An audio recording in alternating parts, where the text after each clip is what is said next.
Welcome to Securing Your Brand with SecureMark Legal. On this podcast, we break down the legal side of branding and protecting your business without the legalese.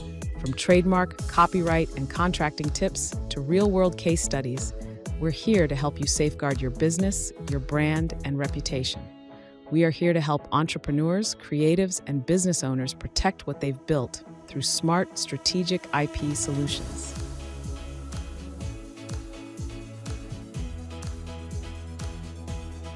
Hello, I'm Holly McFall, a trademark attorney. Welcome back to Securing Your Brand with SecureMark Legal, where we make legal stuff, especially brand protection and ownership, way less scary and way more actionable. And I'm Melissa Jetta, and today we're talking about the intersection between AI and brand creation. You know, when you use an AI program to create your logos, design, name, and who actually owns what AI produces. AI tools are everywhere now. Logo generators, naming tools, brand kits, content creator apps, and even trademark search tools. But just because you drafted the prompt does not mean you own the output. And I'm Chelsea Reynolds, here to ask wait, I paid for it, so I own it, right? Those kind of questions. That is the question. We love AI. We love the speed, the accessibility, the affordability. But AI is not magic. It's data that's reused and recombined. This is where the question of ownership comes from. If I'm using someone else's data, do I own the final product? Today, we'll break down how ownership works with AI-generated content, what can and can't be protected, how to avoid surprise, best practices when using AI as part of your brand creation. So let's go back to the basics. Let's talk about copyrights versus trademark. Copyrights is where most of the AI regulations and case law comes from. A copyright is a creative work that is fixed in a tangible form. It requires you, the artist, create that work, whether it's music, logos, art, anything that has a creative element to it, but it has a human authorship. You, the person, are designing this artistic work. It's your thought, your design. If I use AI to make a logo or a design, can I still get copyright protection? The U.S. Copyright Office has been very clear on this. No human authorship equals no copyright registration. What if I spent a long time typing a very thorough, thought-provoking, detailed prompt? So prompts alone usually aren't enough. The human must make creative decisions in the final output. Human thought manipulating the final outcome is required. Current copyright application requests the percentage of the work that was created by the actual human, a breakdown of what was done by AI and what was done by human authorship. And remember, AI is just reusing someone else's data that already exists. You want your brand, you want your design, you want your creative work to stand alone. It's your creative input that creates and makes that yours. So is AI replacing designers? It's more accurate to say that AI is replacing drafting, not strategy, legal clearance, and creativity. Branding is still about distinctiveness, making your company brand be recognized for your reputation, because at the end of the day, it is your reputation for an amazing service or product that sets you apart. And the ability to enforce that protection so no one can steal that brand is just as important. We're going to switch a little bit to talk about trademark protection. How is AI affecting trademark law? So trademarks protect source identifiers, what makes your brand, the name, logo, and slogan. And the USPTO is not yet asking who created this source identifier. Yet, but we'll see what happens. So if the USPTO does not care about using AI, should I still care about using AI? Yes, because I keep saying it, AI is reusing other brands, other creative ideas, other creative works to create your work. So though the USPTO is not yet concerned about that, your mark could still be confusingly similar to another brand that's out there. Another reason why a comprehensive trademark search is so important. But it really is about the fact that your brand needs to stand out as its own distinct brand for the goods and services it's selling from all the other marks, all the other products on the market. So this is where the importance of a comprehensive trademark search comes in.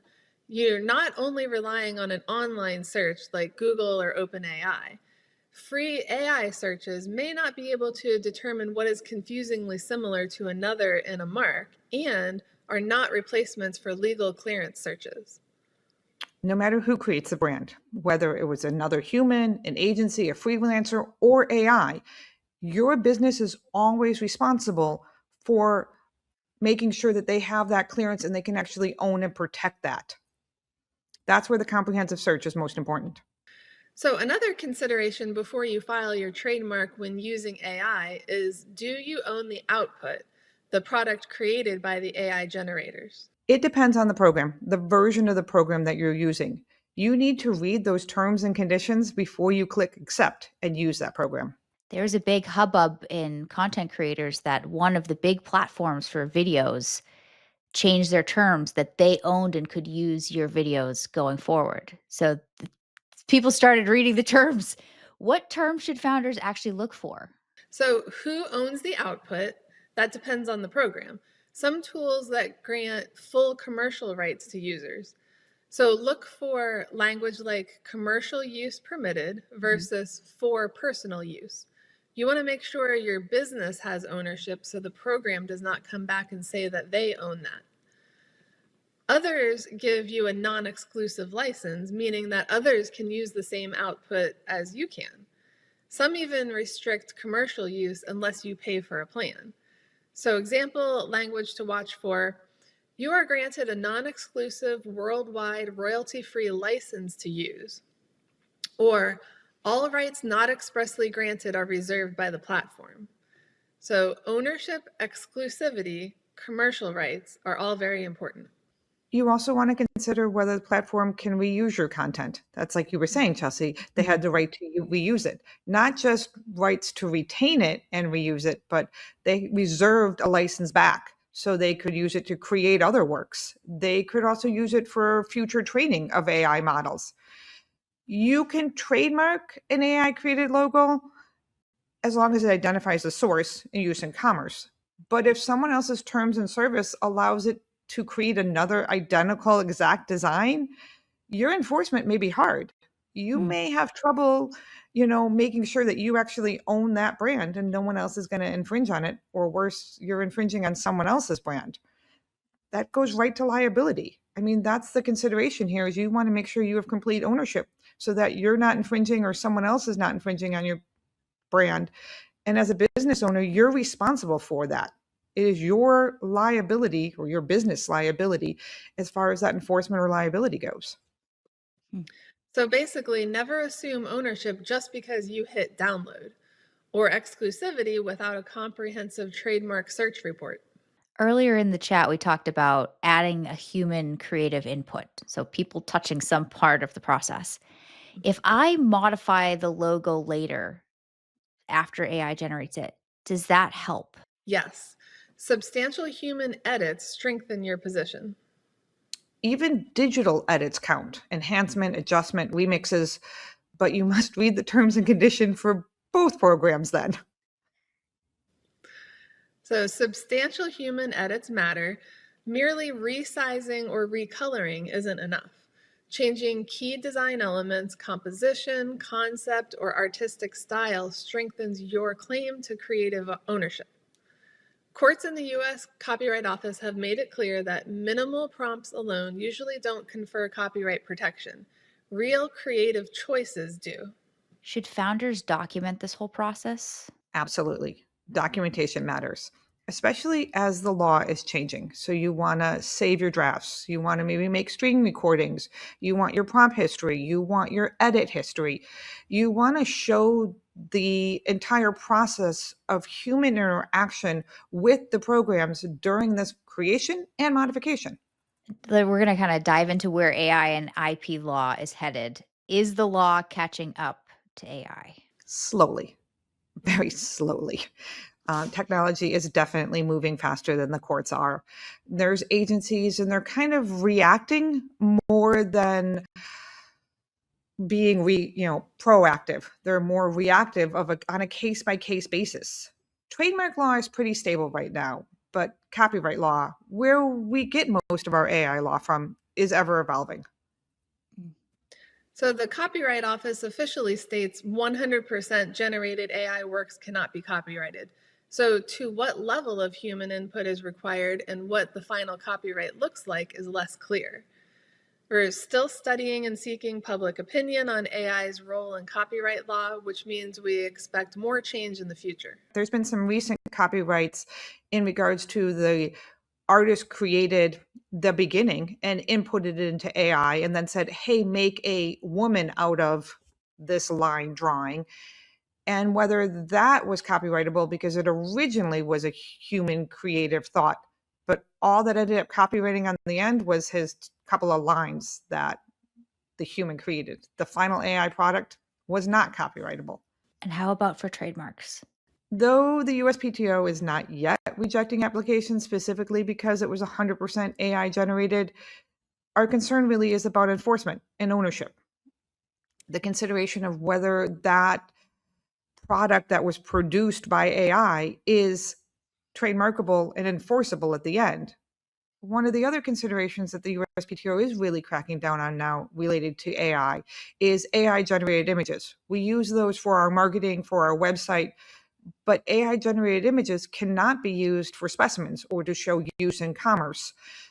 It has to be an actual work that was created, the product in sale, for purchase or service for purchase, not just an AI generated image. Are there any red flags that you're spotting on the horizon? I think we will see new AI training lawsuits using others' work for the purpose of training AI. I think these lawsuits may potentially lead to some kind of AI intellectual property regulations and controls. There was a proposal before Congress called the No Fakes Act.